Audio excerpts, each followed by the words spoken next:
Literatura de Sabiduría, Libro de Job, por el hermano Francisco Rada.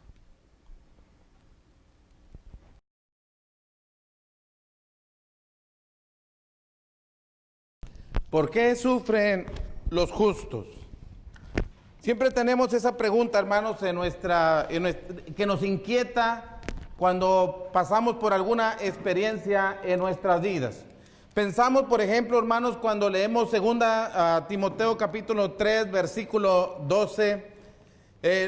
2 Timoteo capítulo 3, versículo 12, la palabra de Dios dice: y también todos los que quieran vivir piadosamente en Cristo Jesús padecerán persecución. Imagínese usted, todos los que quieran vivir piadosamente, aquellos hombres y mujeres que quieran dedicar su vida a Dios, que quieran ser hombres y mujeres de bien, consagrados a Dios, la Biblia dice, padecerán persecución.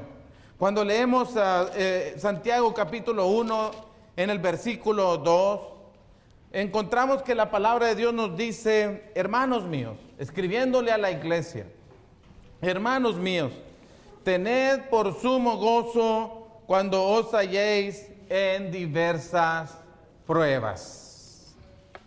Está enseñándonos, hermanos, la palabra de Dios que el cristiano fiel, el justo, aquel que se esfuerza por hacer la voluntad de Dios, aquel que lucha por glorificar el nombre de Dios, por dejar en alto el nombre de Dios, no está exento de padecer. No está libre de sufrimientos. Y nosotros muchas veces preguntamos, ¿pero por qué? ¿Por qué tiene que ser así? Bueno, hermanos, vamos a ver en la persona de Job, hermanos, uno de estos personajes en la historia que fueron consagrados a Dios, que vivieron, hermanos, respetando los principios de Dios y sufrieron. Y vaya en qué manera. La Escritura nos presenta a Job capítulo 1, versículo 1 como un hombre perfecto, recto, temeroso de Dios y apartado del mal. ¿Qué tipo de hombre? ¿Qué cualidades? ¿Qué características de persona?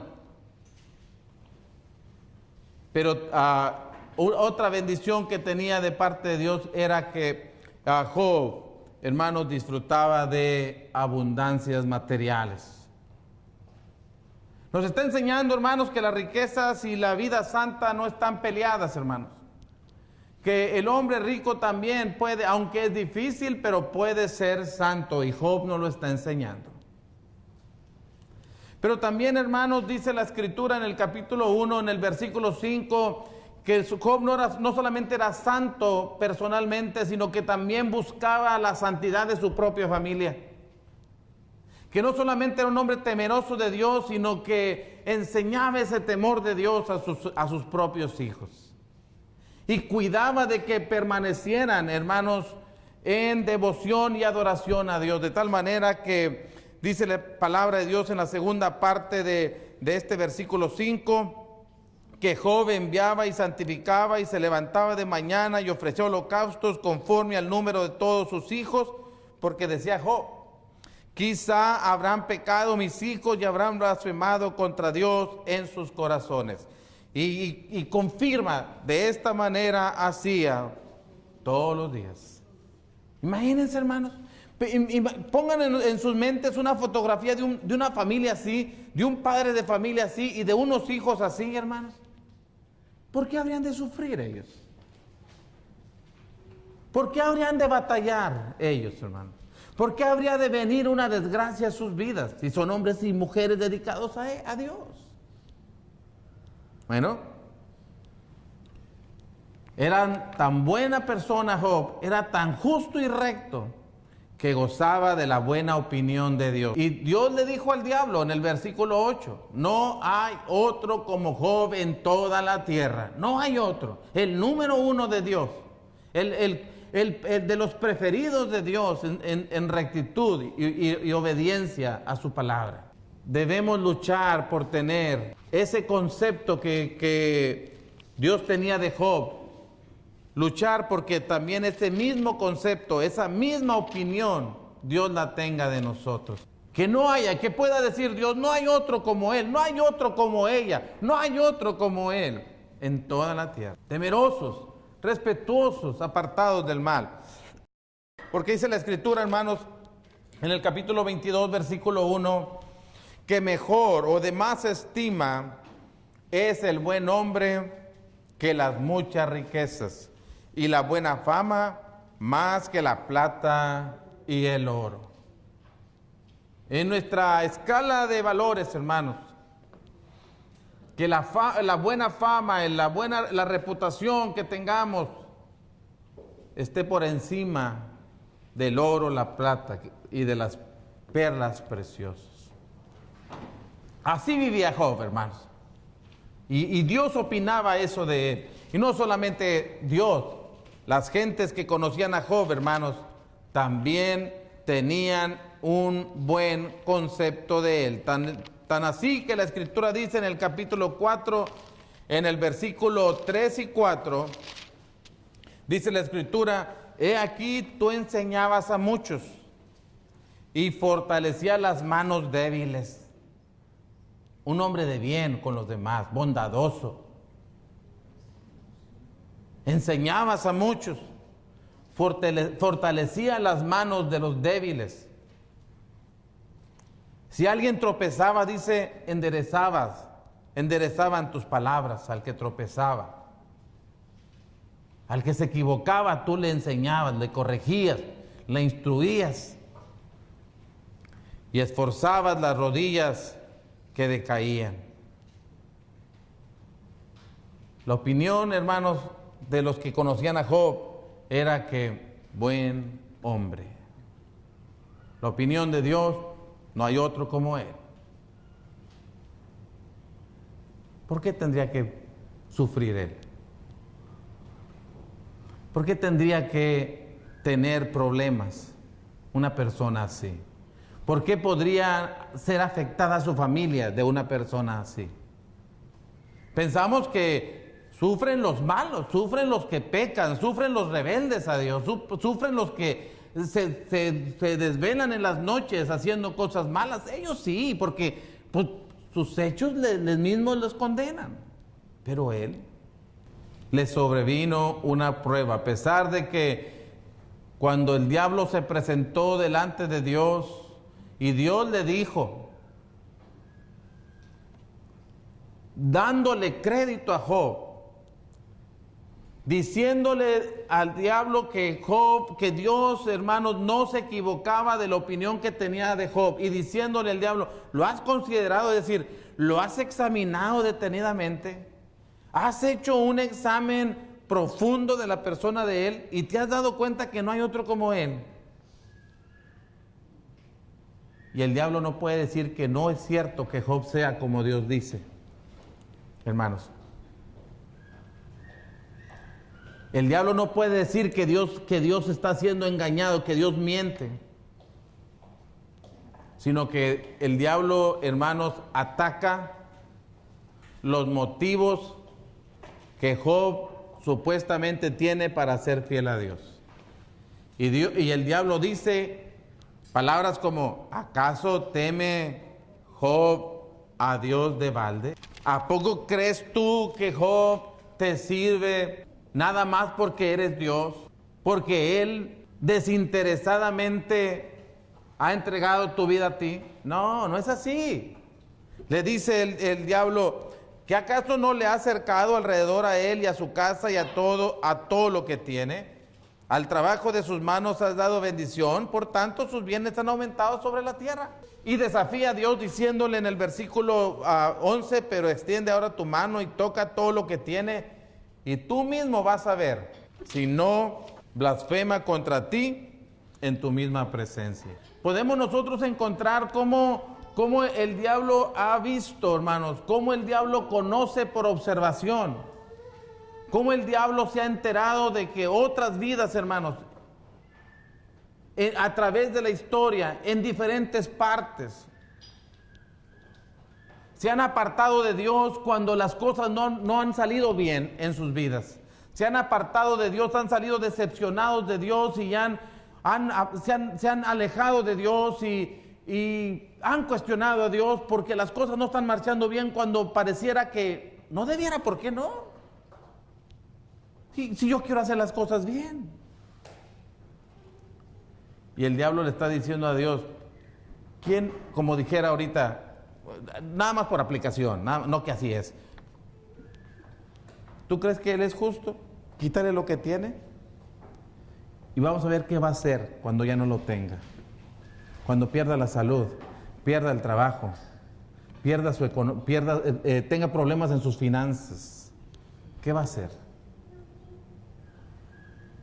Y Dios, plenamente convencido de que Job es como Él lo ve que es, le dice, haz lo que quieras, nada más no lastimes su vida. No pongas su mano sobre él, dice. Nada más no le pongas no pongas tu mano sobre él. Pero meditemos por un momento y digamos, bueno, ¿qué pasaría si a mí me sucedieran unas circunstancias como las de Job? ¿Qué haría yo? ¿Seguirías creyendo en Dios? ¿Seguirías sirviendo a Dios? ¿Seguiría fiel a Dios? ¿O diría que no vale la pena si las cosas son así?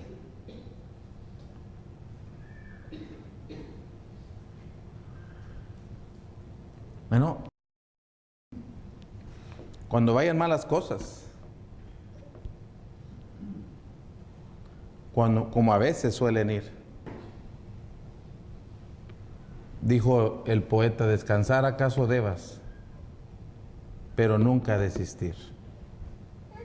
Y es el caso de Job. Dios, hermanos, quiere purificar y comprobar que nuestra fe es genuina. Que no le servimos porque todo marcha bien. Que no le servimos porque hasta ahorita nada ha afectado nuestra vida, sino todo está bien. Entonces, gloria a Dios y vamos a servirle, pero cuando las cosas no estén bien, ¿qué va a pasar? ¿Tendrá el diablo razón en lo que respecta a mi propia persona? ¿O estamos en la misma disposición de Job? Soportar, aunque a veces no vayan bien las cosas. Él es el acusador. Apocalipsis 12:10 dice la Escritura que Él es el acusador de nuestros hermanos. El diablo es el acusador de nuestros hermanos, el que los acusaba delante de Dios día y noche. Pero el verso 11 dice que le han vencido por la sangre de Jesucristo, por el testimonio de la palabra y porque menospreciaron sus vidas hasta la muerte. Porque dijeron, aunque muera, seguiré siendo fiel a Dios. Y le vencieron. De manera que Dios permite que Job sea probado, hermanos, pero le pone límites. El diablo no es todopoderoso. Dios es todopoderoso. El diablo no puede hacer todo cuanto quiere. Tiene límites puestos por Dios.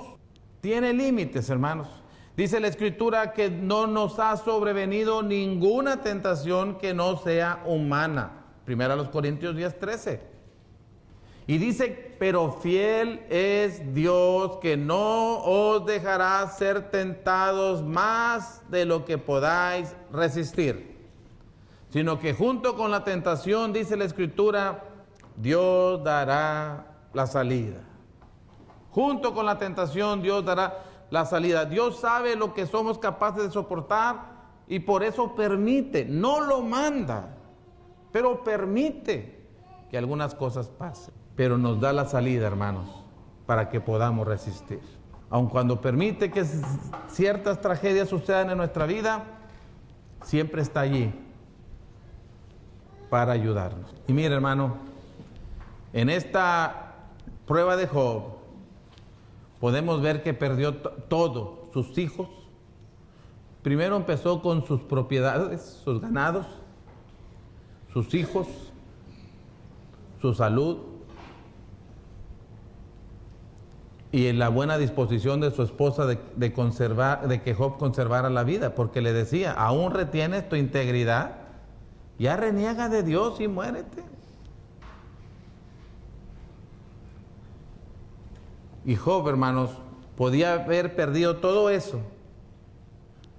Y cuando Job perdió sus animales y perdió sus hijos y perdió sus siervos y perdió su salud y el respeto y la consideración de su esposa, usted y yo podríamos decir, bueno, pues ¿qué le queda a Job? ¿O qué me queda a mí? Cuando ya lo perdí todo, ¿qué me queda? ¿Por qué insistir? ¿Por qué vivir?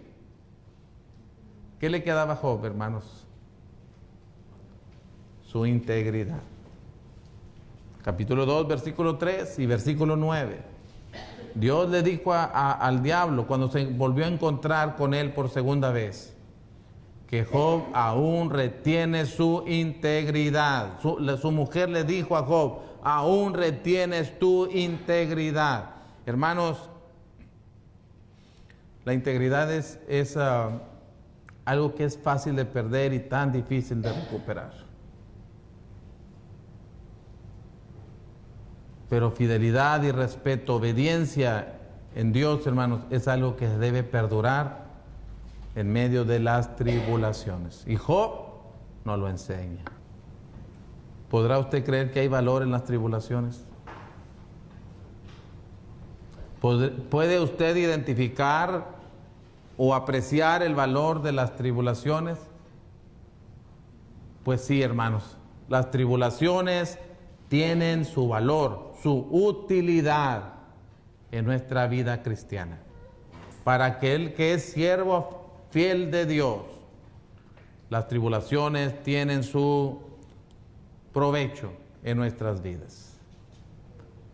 Déjeme terminar, hermanito, por favor. Job quería hablar con Dios, hermanos. Job quería hablar con Dios para saber el porqué de sus sufrimientos. Y él insistía a querer hablar con Dios porque sus hermanos sus amigos no le daban la explicación que satisfaciera a Job. Y él insistía que él quería hablar con Dios y que él le preguntaría y que sin duda Dios le contestaría y él aprendería de Dios, porque no entendía todo lo que estaba pasando. Sin embargo, hermanos, nosotros a esta distancia, unos 4000 años más tarde, o desde que la iglesia existe y Romanos capítulo 5, versículo 3 al 5 fue escrito, nosotros podemos decir como Pablo dijo, nos gloriamos en las tribulaciones. Nos gloriamos. Es decir, nos gloriamos, nos sentimos contentos, nos gloriamos, es decir, ¿estamos felices en las tribulaciones? Pues Pablo dice, sí, para el cristiano fiel, también, hermanos, las tribulaciones es un motivo de regocijo. Dice el capítulo 5 de Romanos, verso 3 al 5. Y no solo esto, sino que también nos gloriamos en las tribulaciones. ¿Por qué? Dice, sabiendo lo que Job no entendía, nosotros lo podemos entender ahora. Sabiendo que la tribulación produce paciencia, y que la paciencia produce prueba, y la prueba produce esperanza, y la esperanza no avergüenza, porque el amor de Dios ha sido derramado en nuestros corazones por el Espíritu Santo que nos fue dado. ¿En dónde está la base de nuestras tribulaciones? ¿En dónde está la base del gozo en las tribulaciones? En lo que sabemos, hermanos. En lo que sabemos que resulta de las tribulaciones. En el producto de las tribulaciones. Sabemos, hermanos, que las tribulaciones no son como los amigos de Job creían, como los discípulos del Señor creían en Juan capítulo 9, versos del 1 al 3. Las tribulaciones no son una expresión de la ira de Dios contra el pecador. De manera que oímos mucha gente decir, Señor, ¿qué mal hice para que me esté pasando esto? ¿Qué pecado cometí? ¿O de qué me acusa, Señor, para que me esté pasando esto? Bueno, hermano, hermana, no siempre las tribulaciones son el resultado de un pecado que hemos cometido. No, no siempre. Muchas veces no son así. De hecho, para el cristiano fiel es una verdad. No son una expresión de la ira de Dios por un pecado cometido. También sabemos que las tribulaciones, y por eso nos gloriamos, porque no son, porque Dios es incapaz de podernos ayudar, y por eso suceden las cosas. Dios no puede, o Dios no quiere, o a lo mejor ni quiere ni puede, por eso pasan las cosas. No. Abraham, dice Pablo en Romanos capítulo 4, versos 20 y 21, que estaba plenamente convencido. Abraham estaba plenamente convencido cuando Dios le prometió algo, que era poderoso para hacer todas las cosas que había prometido. Dios es poderoso, por eso Abraham creyó. Porque sabía, y por eso Abraham esperó, y por eso Abraham recibió la promesa, porque creyó que era Dios poderoso para hacer todas las cosas. El apóstol Pablo dijo, ¿no?, en Efesios capítulo 3, versículo 20, aquel que es poderoso para hacer todas las cosas, mucho más abundantemente de lo que pedimos o entendemos, según el poder que actúa en nosotros. Dios puede hacer lo que le pido. Dios puede hacer más de lo que le pido. Dios puede hacer mucho más de lo que le pido. Y Dios puede hacer mucho más de lo que siquiera entiendo. Hay cosas que no entiendo que Dios puede hacer por nosotros. Y eso, hermanos, esa convicción, esa seguridad, hermanos, nos da gozo en las tribulaciones. Pero también sabemos, hermanos, que las tribulaciones prueban nuestra fe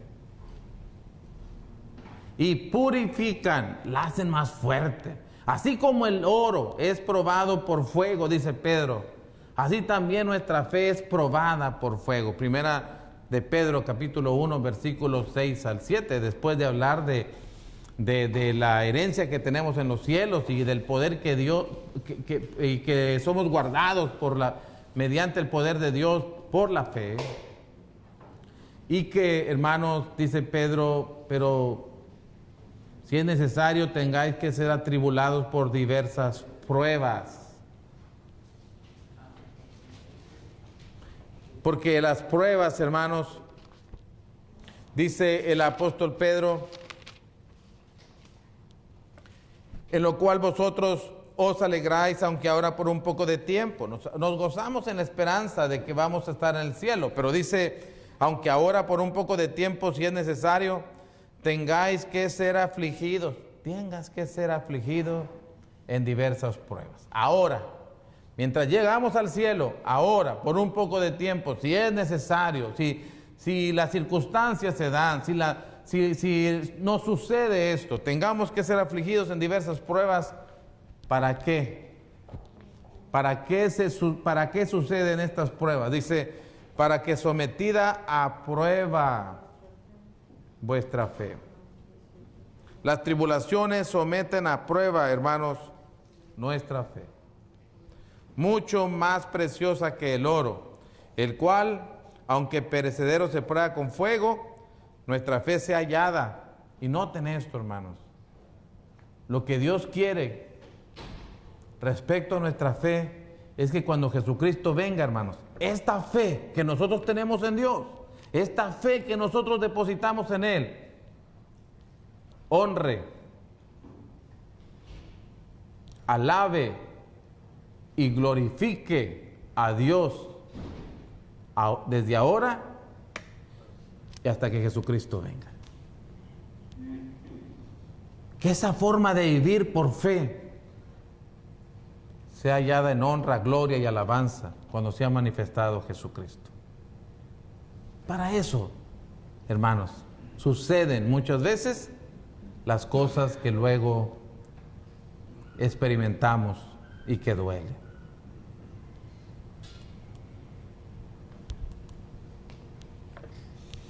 Hemos entendido entonces que el valor de las tribulaciones está en lo que producen, hermanos, y el apóstol Pablo dijo: nos gloriamos en las tribulaciones, sabiendo que las tribulaciones producen paciencia. Note, las tribulaciones tienen como resultado, tienen como producto la paciencia.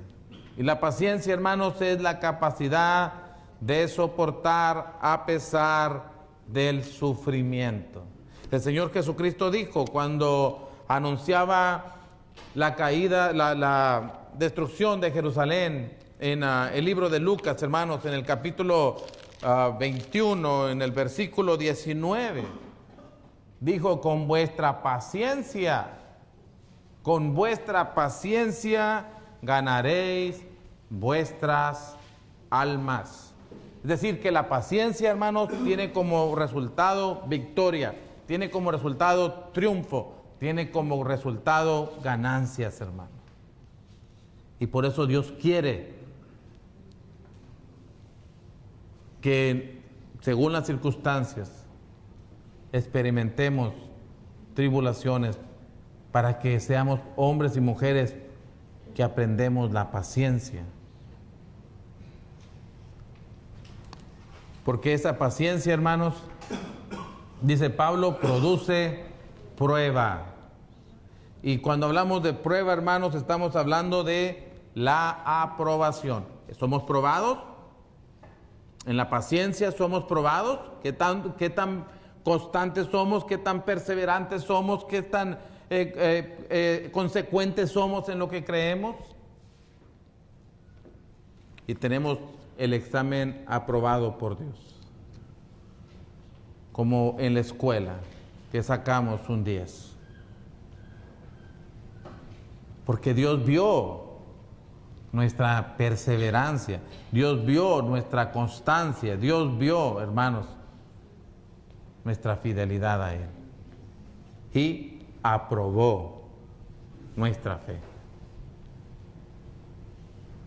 Y hermanos, Santiago 1:12 dice: bienaventurado el varón que soporta la tentación, porque cuando haya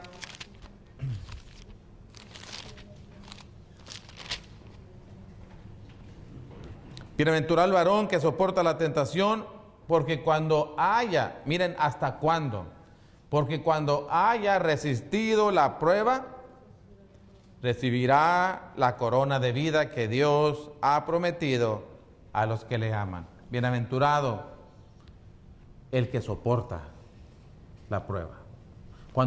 El que resiste la prueba. Porque una vez que hemos resistido la prueba, tendremos, dice la Escritura, la corona de vida. Entonces es necesario pasar por esa crisis, hermanos. Es necesario. Si necesitamos, dijo Pedro, si es necesario, pues ni modo. Porque después de la crisis, hermanos, después de la tempestad, viene la bendición. Después de las lluvias, hermanos, vienen las cosechas.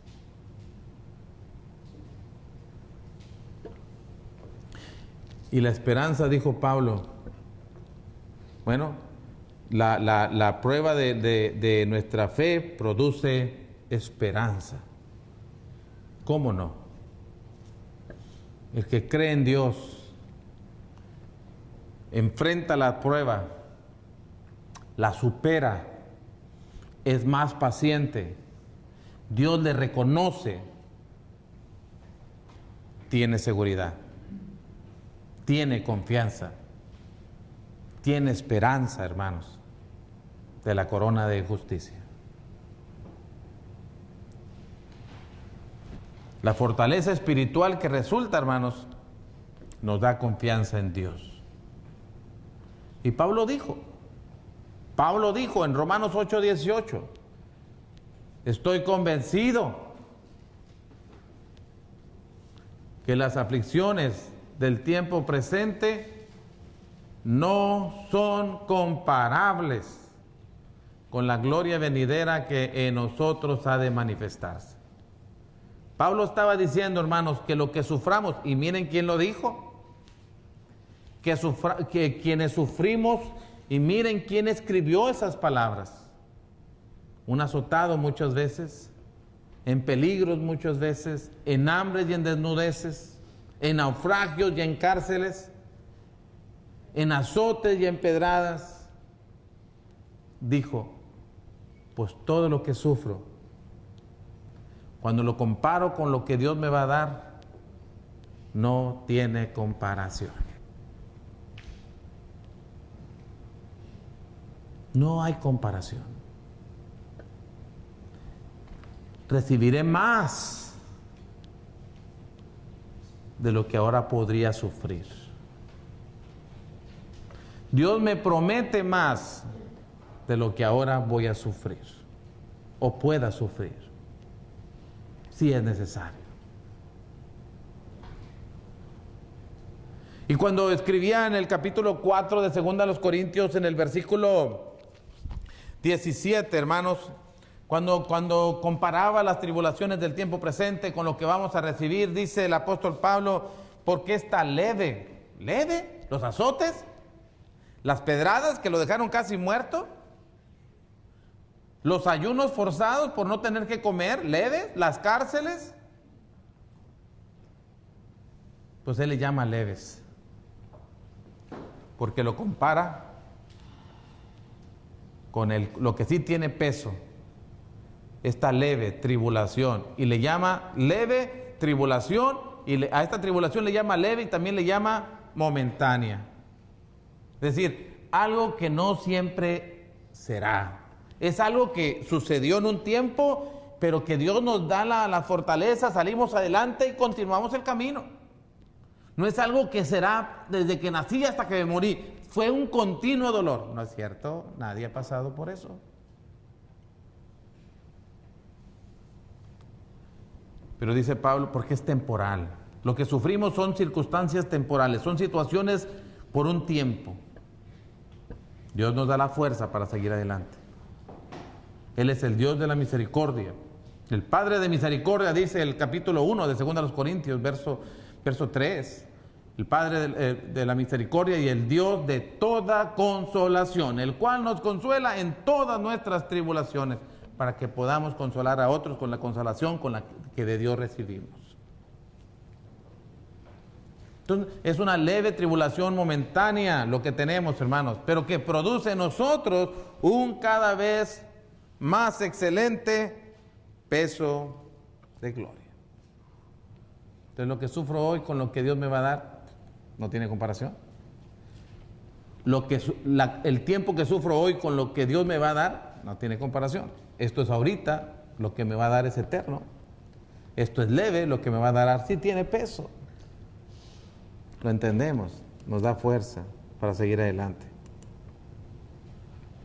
Dios bendice al que espera, hermanos. Y Job dijo, capítulo 13, versículo 15, aunque él me matare, dice, en él esperaré. Aunque él me matare, en él esperaré. O aunque matare, dice, en él esperaré. Y hermanos, cuando vemos el final de la crisis de Job, cuando vemos ya pasar la crisis y ahora Dios va a retribuir la fe una vez que la ha probado y aprobado, y la va a retribuir, la va a recompensar, dice la Escritura, que Dios fue encontrado justo por Dios delante de sus acusadores. Porque dice la palabra, hermanos, que Dios estaba enojado con sus amigos, los amigos de Job. Capítulo 42, dice en el versículo 7, y aconteció que después que habló Jehová estas palabras a Job, Jehová dijo a Elifaz temanita, mi ira se encendió contra ti y tus dos compañeros, porque no habéis hablado de mí lo recto como mi siervo Job, Ahora pues, tomaos 7 becerros y 7 carneros, e id a mi siervo Job y ofreced holocaustos por vosotros. Y mi siervo Job orará por vosotros, porque de cierto a él atenderé para no trataros afrentosamente, por cuanto no habéis hablado de mí con rectitud, como mi siervo Job. Fueron pues Elifaz temanita, Bildad suita y Sofar naamatita, e hicieron como Jehová les dijo, y Jehová aceptó la oración de Job. Miren las ironías de la vida, hermanos. Los 3 habían estado acusando a Job de ser pecadores, y Dios dice que los pecadores son ellos, que Job es recto. Que no han hablado lo recto delante de Dios como Job, y que necesitan ofrecer sacrificios, y que Job los haga por ellos, y que le pidan a Job que ore por ellos, porque Dios va a oír a Job y su oración. Y ellos fueron y llevaron los sacrificios para que Job los ofreciera a Dios y orara en favor de ellos, y dice la palabra que Jehová aceptó la oración de Job.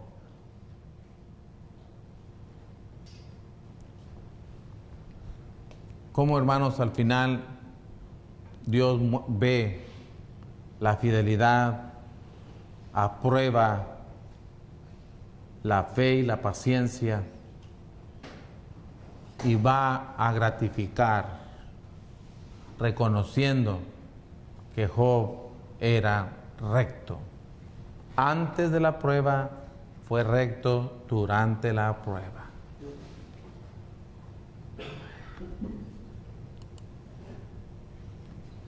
Lo bendijo doblemente en lo material.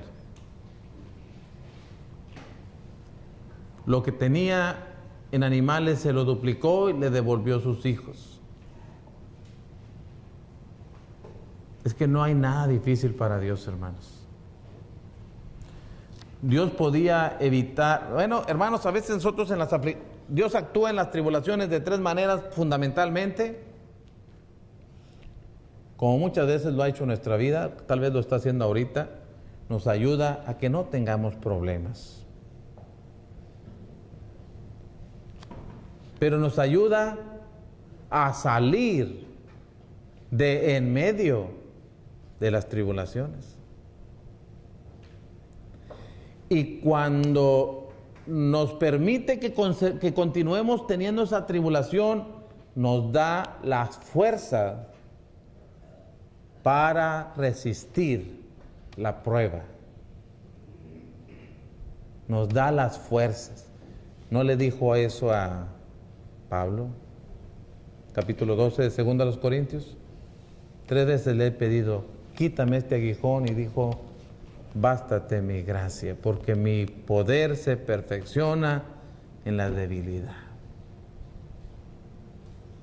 Nos enseña a caminar, hermanos, aún en medio de las pruebas. Y en este caso de Job, hermanos, lo bendijo doblemente en lo material. Tal vez no recuperamos todo lo perdido materialmente en una crisis, hermanos. No siempre Dios se compromete si hubo un incendio y se quemó tu casa, Dios te va a dar una casa mejor. Y bueno, no necesariamente, pero siempre sacamos aprendizaje para nuestra vida espiritual cuando se manejan bien las tribulaciones. Y Romanos 8:32 nos dice lo que Dios es capaz de hacer, hermanos. Lo que Dios es capaz de hacer. Dice el apóstol Pablo, el que no escatimó a su propio Hijo, sino que lo entregó por todos nosotros. Pregunta Pablo, ¿cómo no nos dará también con Él todas las cosas? La evidencia que tenemos de lo que Dios puede hacer, hermanos, en favor nuestro, lo tenemos en la persona de Cristo Jesús. La prueba de nuestra fe, la prueba de nuestra convicción de que Dios puede hacer cosas enormes en favor de nosotros es, si Dios dio a su Hijo, ¿qué cosa no me puede dar? Si quiso perdonar mis pecados cuando era enemigo de Él, si quiso librar mi alma de la perdición eterna, sí quiso darme un lugar en el cielo y para eso tuvo que sacrificar a su Hijo. ¿Qué no es capaz Dios de darme para que llegue a su presencia?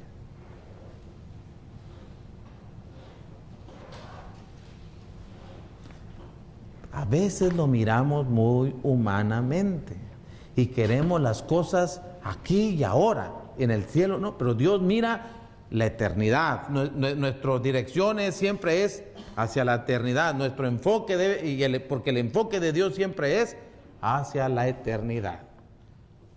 Si nos fuéramos a quedar aquí en la tierra, hermanos, Dios nos tendría en mejores condiciones, pero nuestro destino no es aquí. Es más, los problemas los permite Dios, hermanos. ¿Sabe para qué? Para que nos acordemos, este no es el cielo. Aquí no es el cielo. Y anhelemos ir allá. Por eso muchas cosas pasan. Por eso el mundo no es perfecto en parte, hermano. Dios quiso así, porque el pecado de nosotros nos ha traído hasta allá, pero Dios lo ha permitido para que entendamos, el mundo no está aquí, el cielo no está aquí en la tierra. El cielo, el lugar perfecto, es en la presencia de Dios. La lección recibida, hermanos, en el sufrimiento, le había hecho a Job conocer mejor a Dios. Y esas son las bendiciones que recibimos. Siempre somos mejores personas cuando pasamos una crisis.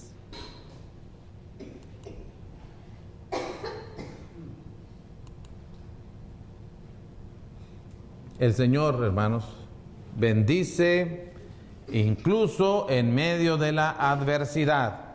Cuando al final de nuestras tribulaciones hemos aprendido valiosas lecciones o nos hemos convertido en mejores personas, es porque el Señor, hermanos, nos ha bendecido. Cuando después de la crisis hemos mejorado nuestra fe en Dios, hemos sido mejores personas, hemos cambiado nuestro entendimiento y ahora lo acomodamos a los pensamientos de Dios, Dios nos ha bendecido. Dios nos ha bendecido. Por eso dice la Biblia que Dios permite que tengamos tribulaciones y nos consuela para que nosotros también podamos consolar a otros. Nadie puede entender, nadie puede darle un mejor con palabras de aliento a alguien que tiene cáncer, sino otro que también lo tiene. Y los familiares, nadie puede alentar a otro familiar que ha perdido un ser querido, sino aquel que ya ha pasado por esa crisis, porque lo entiendes mejor. Y podemos consolar a otros, porque Dios ya me consoló a mí.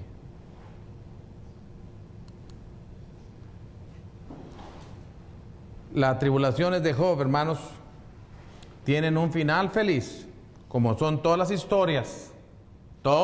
historias de quienes humildemente se someten a Dios. Y en esta tarde, en esta noche, si usted no se ha arrepentido de sus pecados, si no se ha bautizado para que sus pecados le sean perdonados, si no tiene los tiempos de refrigerio que dice el apóstol Pedro que recibimos cuando obedecemos el Evangelio, le invitamos en esta tarde, le invitamos en el nombre de Jesucristo. Reconcíliese con Dios y venga a apoyarse en Dios para enfrentar las crisis de esta vida. Hermano, hermana, si usted ha pasado por una situación en la cual dudó del poder de Dios, del amor de Dios, si usted se ha sentido olvidada de Dios, que este mensaje le aliente, le fortalezca para seguir adelante. Y si necesita las oraciones de la iglesia, pídalas esta noche.